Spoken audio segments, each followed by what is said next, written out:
महाकुंभ में एक वायरल सुंदरी इस वक्त सोशल मीडिया पर ट्रेंड कर रही है। वो कोई और नहीं, हर्षा रिछारिया है। बीते 10 दिनों की बात करूं तो सिर्फ इंस्टाग्राम पर हर्षा के 10 लाख से ज्यादा फॉलोअर बड़े हैं, लेकिन हर्षा ने जितनी पॉपुलैरिटी गेन की है उसी तरह कंट्रोवर्सी से भी वो घिरी रही। हाल ये तक हो गया कि हर्षा रोते रोते कुंभ की गली छोड़ के चली गई। उन्होंने संतों को यह तक कह दिया था कि सबको पाप लगेगा। हर्षा रिछारिया महाकुंभ में वापस तो 3-4 दिन पहले ही आ गई थी, लेकिन अब इस मामले में एक नया ट्विस्ट आया। हर्षा को बचपन से जानने वाले उनके करीबी दोस्त ने कुछ ऐसे खुलासे किए हैं जिस पर विवाद अब खड़ा हो गया है। सब यही पूछ रहे हैं कि हर्षा हीरोइन बनने आई या वाकई भक्ति में समाई। हर्षा रीलबाज है या वाकई उनके सनातन से उनको प्यार है। महाकुंभ में हर्षा के वापस आने के बाद नव भारत के कैमरे पर हर्षा ने सारे सवालों के जवाब दिए थे, लेकिन अब एक बार फिर उन पर सवाल खड़े होने लगे हैं। उनके करीबी दोस्त दीपक सारस्वत, वो खुद उनको फर्जी सनातन प्रेमी बता रहे हैं। लेकिन हम आपको सिर्फ एक पक्ष नहीं दिखाएंगे, हम आपको दोनों का वर्जन सुनवाएंगे। हर्षा खुद को सनातन की योद्धा बताती हैं, लेकिन उनके दोस्त का कहना है कि वो तो कभी मंदिर ही नहीं जाती थी। मंदिर तो कभी बेसिकली मैंने देखा नहीं जाते हुए, और नहीं मैं जानता था उसके विचार कुछ ऐसे हैं कि भाई मैं अध्यात्म में आना चाहती हूँ या मैं बहुत बड़ी धार्मिक हूँ। हाँ, वो बातें करती थी, अच्छी परवरिश है, अच्छी बातें करती है, कोई बुराई वाली बात नहीं है।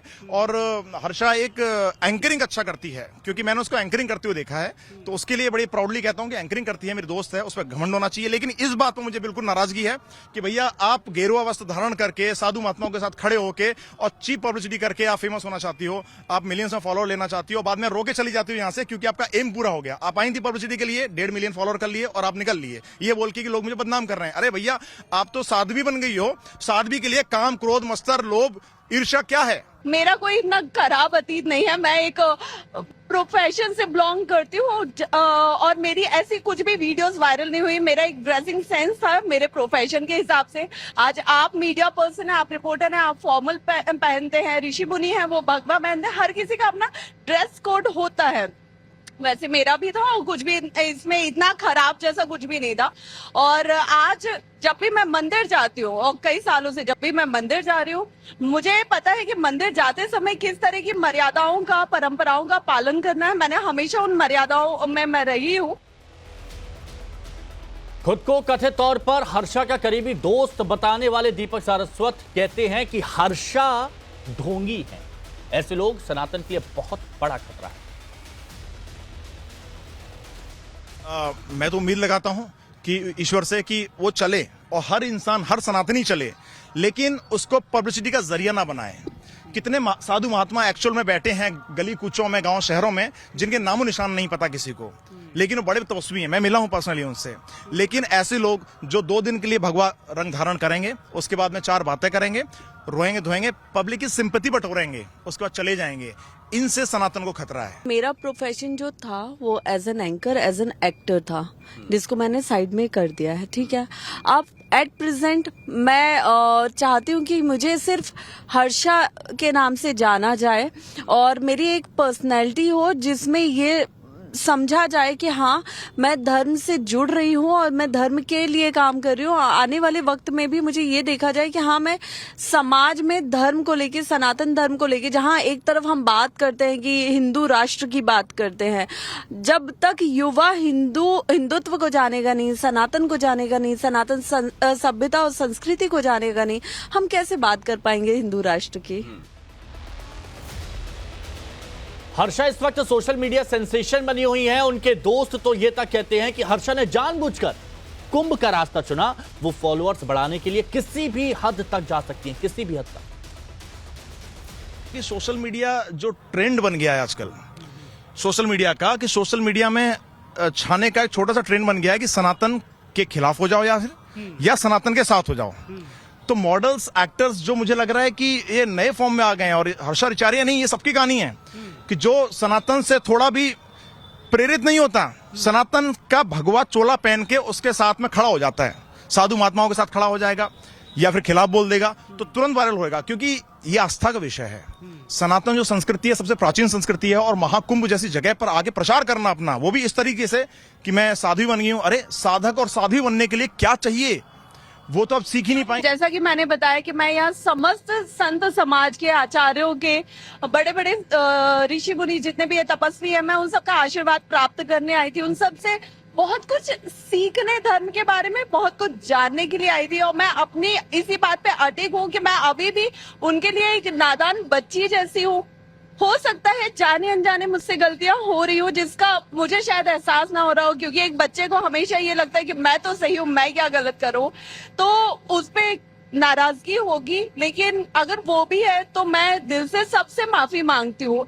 पहले भी मैंने मांगी, अब भी मांग रही हूँ। लेकिन अगर उनको लगता है कि मुझे समझ नहीं है, तो मुझे लगता है कि जब आपको लगता है कि बच्चे को समझ नहीं है तो उसे सिखाना चाहिए, उसका निष्कासन नहीं करना चाहिए, उसे भगा नहीं देना चाहिए। देखिए, कुछ दिनों पहले संतों ने भी हर्षा पर सवाल खड़े किए। नव भारत से बात करते हुए उन्होंने उन संतों को भी जोरदार जवाब दिया, वो भी आप सुनिए। उसके चित्र जो मीडिया में वायरल हो रहे हैं वो बहुत ही खराब प्रभाव लोगों पे डाल रहे हैं। तो अभी तुम साधु बनी नहीं, तुम भगवा वस्त्र पहन के त्रिपुंड लगा करके रथ पे क्यों सवार हो गई?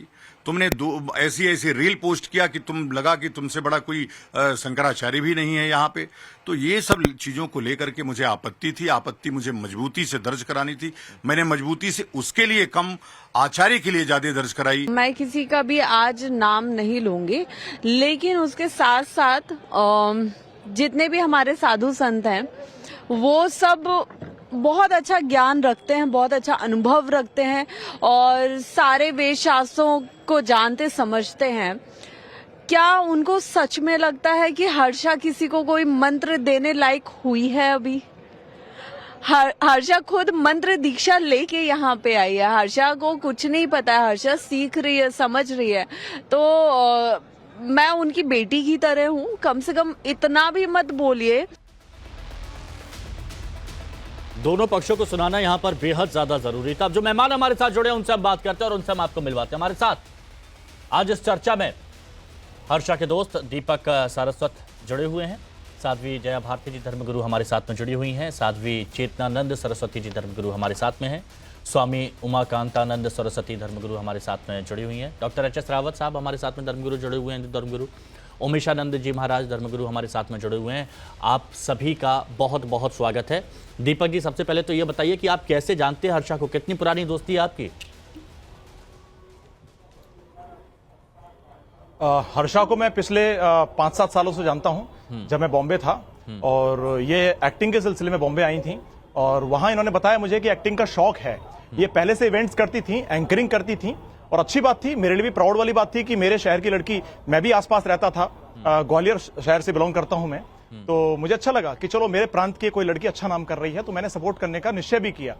पर कुछ दिनों बाद ये कई इवेंट्स करती रही, कई शो में जाती रही। एक बार मेरी माँ के हाथ से लड्डू भी मेरी माँ ने मेरे घर भिजवाए थे इसके हाथों, तो अच्छा लगा, अच्छी दोस्त है, कोई बुराई नहीं है। पर दिक्कत क्या है वो अभी मैंने बताया इससे पहले कि दिक्कत यही है कि हमारी आस्था को खेल कर जो लोग पब्लिसिटी पाना चाहते हैं उस पर एक प्रश्न चिन्ह उठता है कि क्या और लोग इसको रोल मॉडल नहीं मानेंगे? क्या और लोग सनातन का उपयोग करके सनातन की आड़ में अपनी पब्लिसिटी पाके फेमस होना नहीं चाहेंगे? अच्छा। अगर ये रुका नहीं सिलसिला तो न जाने कितने और साध्वी साधक बनेंगे और सनातन को बदनाम करने की कोशिश करेंगे। अच्छा, ठीक है। आपका ये कहना है कि वो बिग बॉस जाने के लिए सब कर रही हैं?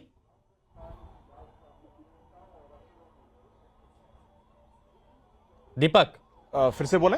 बिग बॉस जाने के लिए सब तैयारी है क्या?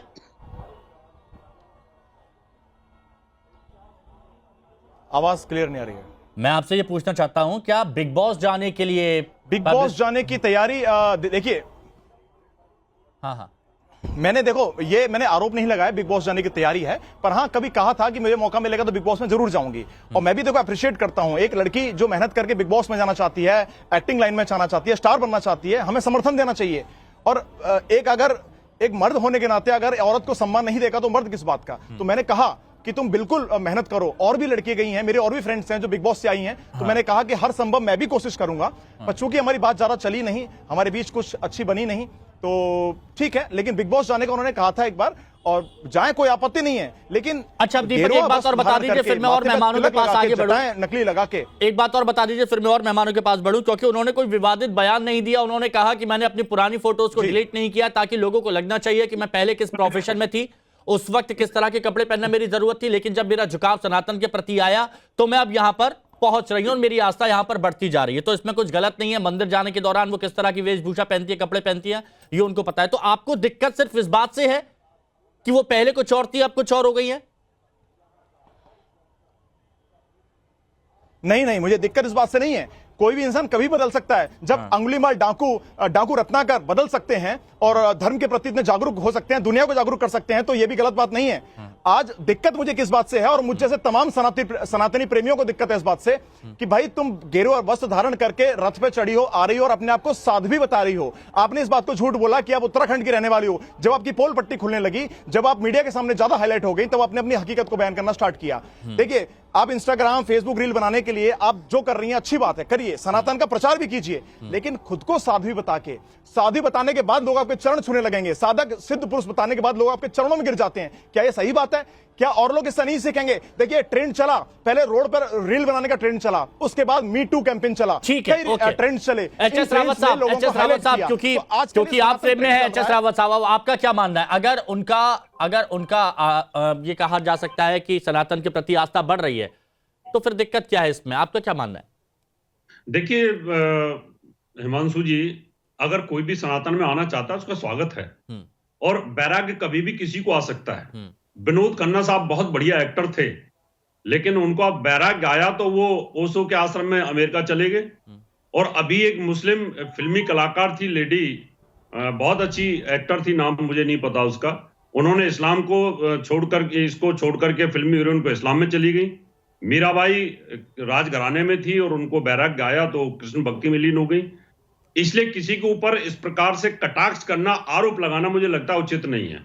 जो किसी की भावनाओं को आहत करना, इसलिए सनातन धर्म का दुर्भाग्य है कि इसमें कोई आना चाहता है उसको भी कहीं ना कहीं इतना बदनाम कर देते हैं, इतना बदनाम कर देते हैं कि वो चाह करके भी भागना चाहता है। फिर दूसरे धर्मों की तरफ वो सोचता है कि वो गले तो लगाते हैं, कम से कम हमें गले लगाना चाहिए, हमें प्यार देना चाहिए, उसको सिखाना चाहिए, उसको दीक्षा देनी चाहिए, उसको समझाना चाहिए। जब एक अगर कलाकार कोई अगर सनातन धर्म में आएगा तो बहुत सारे कलाकार सनातन धर्म को जानने की कोशिश करेंगे। और पूरा विश्व सनातन धर्म को जानने की कोशिश कर रहा है कि ये प्राण प्रतिष्ठा होती क्या है, कुंभ होता क्या है। एप्पल की मालकिन यहाँ पर आ चुकी हैं, कितने लोग यहाँ जर्मनी से आ रहे हैं। तो मुझे लगता है इस प्रकार से उनके ऊपर आरोप लगाना ये उचित नहीं है। अगर किसी के अंदर वैराग्य आ रहा है और कुंभ में अगर वो जा रही है, दीक्षा ले रही है, उनके ऊपर रील बनाने का आरोप लगाना इंस्टाग्राम पे, अरे इंस्टाग्राम पे तो कोई पॉपुलर होगा तो उसके आएंगे। वो तो एक और एक लड़की माला बेचने वाली है, वो कौन से उद्देश्य से आई थी? क्या वो उद्देश्य, उसका ये उद्देश्य था वो रील बनाएगी और पॉपुलर हो जाएगी,